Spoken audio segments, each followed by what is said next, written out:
Sheikh Hasina has been in India since leaving the country after resigning in the face of student movement.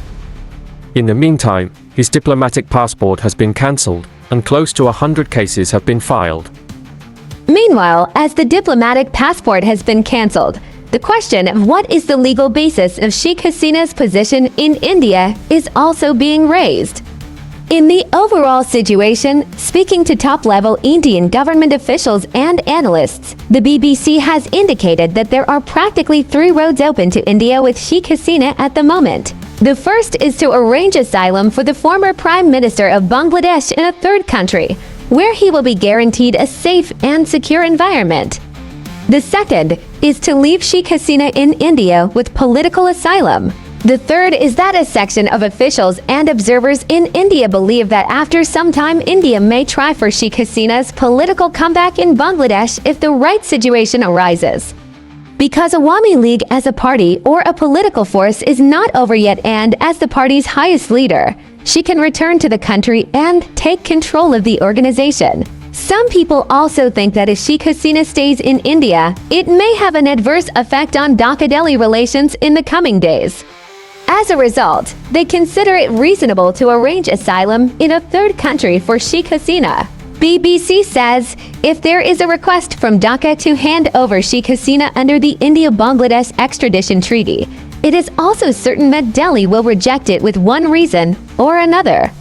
The BBC has learned that after Sheikh Hasina's proposal to visit the UK was initially blocked, India discussed the matter with the UAE, United Arab Emirates, Saudi Arabia, and a couple of smaller European countries. Although there is no news that there has been any progress in these discussions.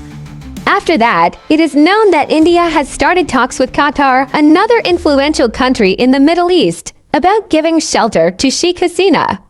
Besides, it is also true that Sheikh Hasina herself has not yet made a written application to any country.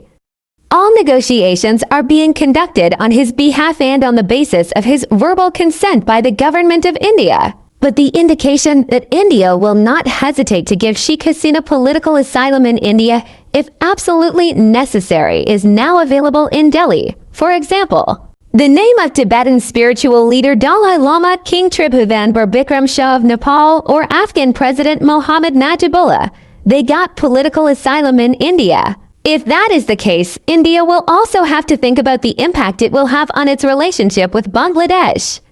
The acrimony between India and China that arose after the Dalai Lama was granted political asylum in 1959 remains alive 65 years later. Smriti Patnaik, senior fellow at IDSA in Delhi, says the movement that brought down the Sheikh Hasina government also had a clear anti-India slant. As it was an anti-Hasina movement, it was also anti-India. Now it is India that shelters him. It will send a wrong message to Bangladesh and will surely further fuel anti-India sentiments in that country. Source: BBC Bangla.